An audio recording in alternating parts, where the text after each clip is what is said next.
ang ebanghelyo nga gisuwat ni San Juan,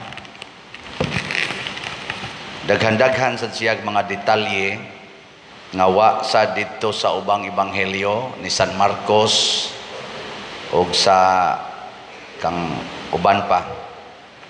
Pero ang pinaka-common nga mabati nato nga si Jesus gitugyan sa mga pari o sa mga pangulo sa mga Hudiyo sa paghukom nga nga pahamtangan siyag kamatayon.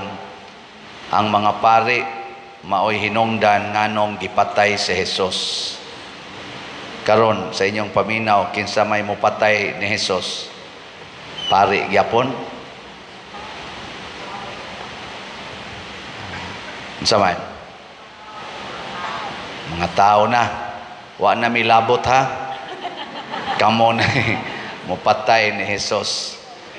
Nganong ang pangulong pari og ang mga pari og ang mga magtutudlo sa balaod, si Pilato, sila si Herodes, nganong sila may nihukom aron patyon si Jesus? Unsa may rason? Tungod kay wa mo kibaw? Wa sa ko kibaw. Ang usas mga nakita nato dinhi ang ilang garbo, kasina, tungod kay si Jesus misikat nagmaayo, unya ang tudlo pagid ni Jesus, ang ipanudlo ni Jesus, usahay maigo sila kay naaman sila yung mga sala nga kanunay badlongon ni Jesus. Ang sala sa garbo, ang sala sa kasina, maogyoy mipatay ni Jesus. Muna karong panahon na ang tubag atong niingon ko kinsay mopatay ni Jesus, mao ang mga taong naay garbo, mga masinahon, mga hakob sa gahom o bahandi, mga bisyoso sama ni Judas nga attach kayo aning kwarta. Ana, sige lingiay mong tupad ing na kay garbo diha. Na pagarbuhon ka, na di ka masinahon, kay og naagay taning garbo, kasina, og uban pang mga sala, patyo nato si Jesus. Pero unsa man say gipangayo ni Jesus sa iyang pagpakamatay, nga unta ang makasasala madutlan sa iyang buhat sa kaluoy sa pagpasakit o pagpakamatay, unya mubiya tas atong sala. Kanabang ato ng desisyonan nga biyaan ang atong sala. Kinsa ninyo dinhi ang mubiya na sa inyong sala? Taas ang kamot. O unsam day mong uban? Sige mo anang sa. Kalain yung batasan. Sure mo? Nga 20 ra kabuok ang mo desisyon karon? Tanawa ha? Kani indicator gani. Nanimba pagani ta dinhi, wa ra ta sa 1/20 nga porsyon sa tibuok natong parokyano das mga bata dinhi sa atong parokya. Inaaman tas mga 25 to 30,000. Nya pila ra ning nanambong? 1/10 di ay no? Sa nang 1/10, 10%. Mao ba na siya? 10% ba nang 1/10? Lagi 10%. Ana. So kani wa man ni kaabot og mga 2,000 O magini kaabot ka nig 1.5 tingali. Unya, tawgon taginig mga buutan. Kani bang ni adin mo ni kinabuutanan katong wa manambong ron din may pagkabuangon gito. Nya karon o kining mga buutanon dili mo desisyon karon nga mobiya sa sala, samot na to sila. Samot na giturong tuas tarian, tuas buwangan, tuas mga beach resorts na nagtupis-tupis dito. Nya nagkuyog-kuyog, paris-paris, mga babae o lalaki, mga manag-uyab. Nya karong gabi mingon dayon ilubong nato si Jesus. Naawrid dito ato ka mga beach, mga Boracay, mga Santa Fe, mga ato aron dito.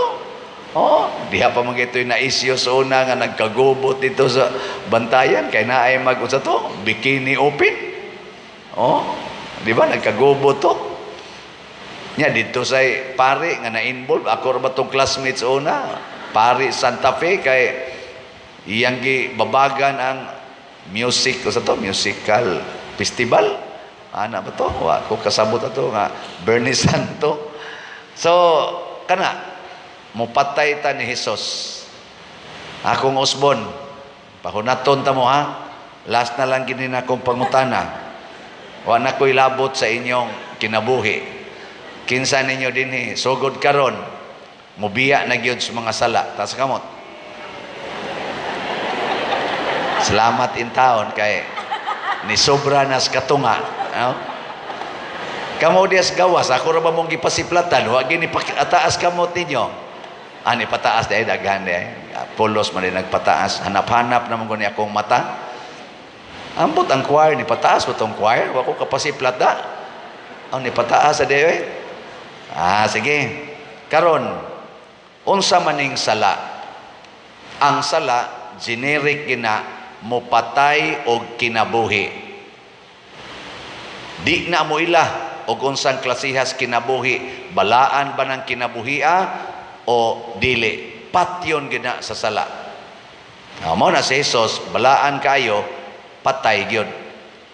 Ang katusang duha katulisan, mga buangon, patay lang gyapon. Ang sala mo ni patay ato? Silang tulo ba? Ang sala mo ni patay. Nya unsaon man pagpatay sa sala sa kinabuhi.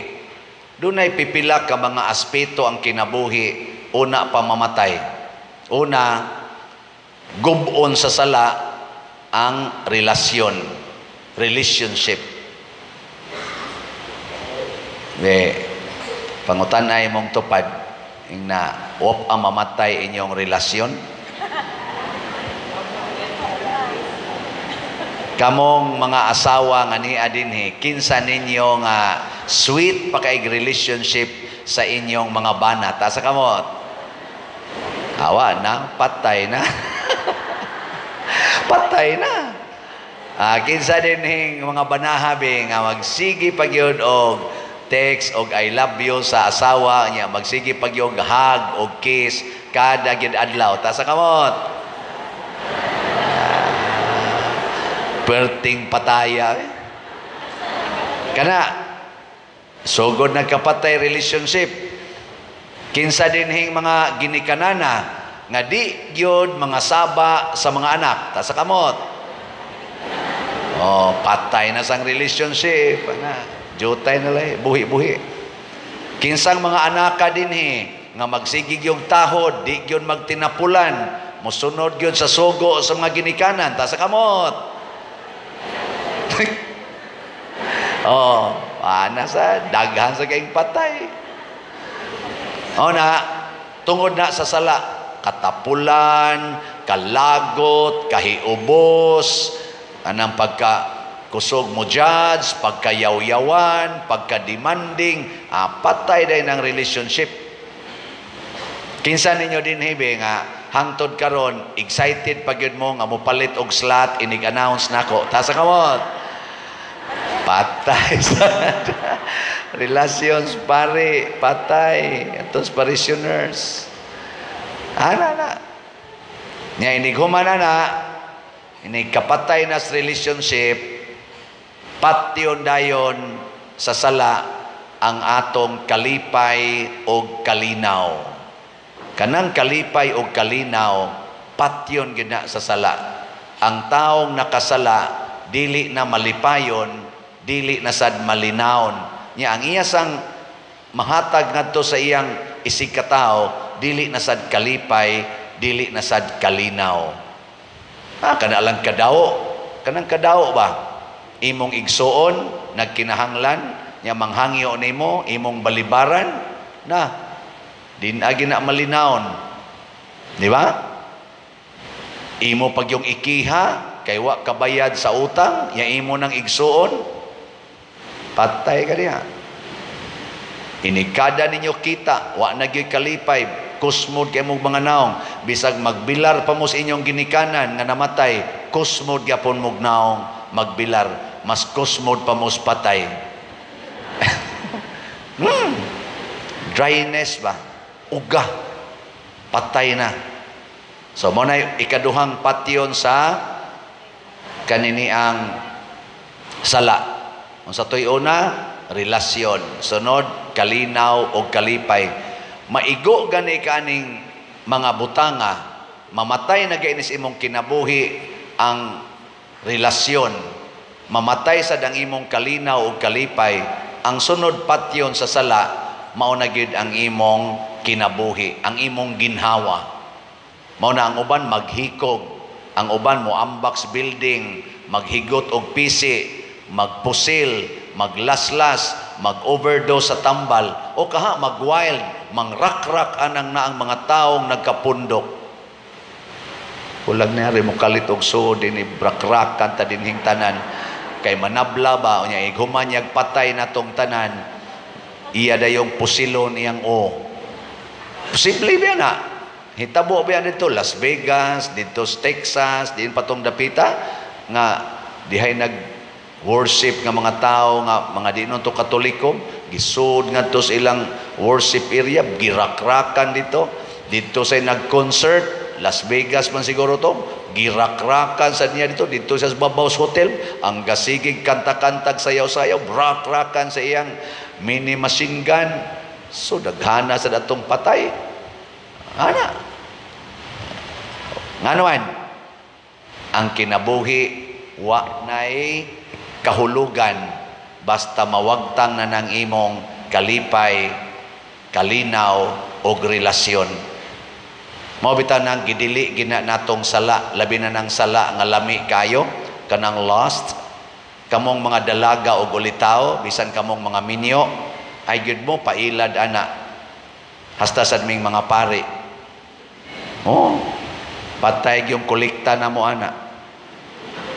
Lami magina, gakos-gakos, halog-halog, ana, kuot-kuot. Exciting man kaya kuno na, wa man ko kasuway ana sa.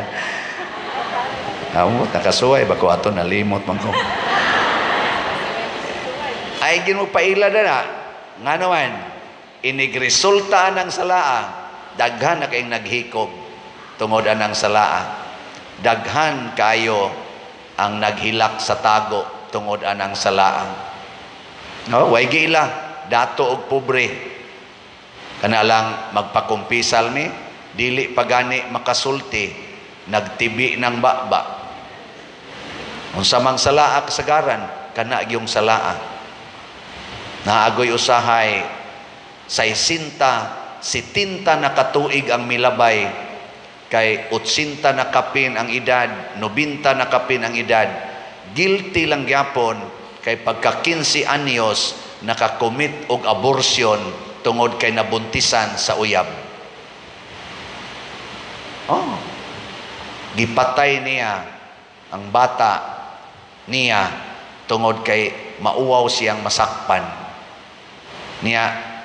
Hangtod na lang nga hilugana na, tiwasono na kay 92 na edad, maura gyapon nay naguna niyang guilt, ang paghilak nga gipatay niya ang iyang anak sod siyang tiyan nya. Karon ra ba kuno niabot nag 73 million ang induced abortion sa tibuok kalibutan matag tuig. mag-average nag 73 million. Daghan na kayrong mga ginikanan, mga inahan, nga wa na mahiluna ang ilang kasing-kasing, kay mga kriminal na sila sa ilang mga anak. 73 million kada tuig ang mga inahan nga kriminal. Sige, katapusang lingi sa imong tupad, yung na gusto kang makriminal, ayun na. Gusto kang mupatay sa imong anak, oy, daghan sa kay nato dinhi. Og dili man kriminal sa aktual nga anak, imong gipatay ang similya nga mahimong anak, pinaagi anang mga pills, siging inom anang pills, kanang imong pagpalaygit, kanang imong pagbutang anang kondom, kanang imong pagbutang anang ayudi, imong gipatay ang similya para mahimong anak. Niyag makalahos gyud, kay may sang mo ikos-ikot, mo ikis-ikis, makalahos gyud, adi ay final ay abortion, kumot. Ingon ana, kangilad ang sala sa kalibutan. Nya ang sunod nga patyon sa sala, mauna ang atong gipuy-an nga kalibutan. Tungod sa sala, ang kalibutan karon gusbat na. Ang ozone layer, matud pas mga scientists, guba na, dunot na. Ang atong mga underground water, contaminated na, dinagi na maulian. It takes a lot of centuries na sad siguro nga wa nagyoy ihog na tong hugaw, una malimpyog balik kanang atong mga underground water. Pero kinsa may maka-expect nga wala na imuhog ngadto og kagaw, wa na gyud. Guba ng atong underground water. Ang ato sa mga kalasangan, labi na din is Pilipinas, guba na sad. Ang atong mga bukid, guba na. Ang atong mga baybayon, guba na. Di ba? Ang sunod ani, inyong mga naong gani karon gisugdan nagguba. Oh, inyong mga kilay gipangkiskis na. Inyong mga buhok gipangkulura na anang wa nagayog mga kolor. Mga naong nga natural na nga puti na mura nag mga masakiton. Ana. Daghan na kayong gipangguba. Nga igsoon, dili pasad hopeless ang tanan. Mao na mo venerate sa cross. Atong hagkan ang cross aron makamaotang mo pasan sa cross. Dili ni madag scientific healing, kung dili divine healing. Kung kitang tanan maghinulsol, dali ra sang ingnos Ginoo malimpyo ang tanang tubig. Dali ra sang ingnos Ginoo maayo ang ozone layer. Dali ra sang ingnon sa Ginoo maayo ang atong mga kadagatan. Kana kung maghinulsol ta. Sige, lingiag pakapin ang imong tupad. Ing na ayaw na pagpaugma, karon na paghinulsol na. Ing na karon na ta maghinulsol. Ing na ba?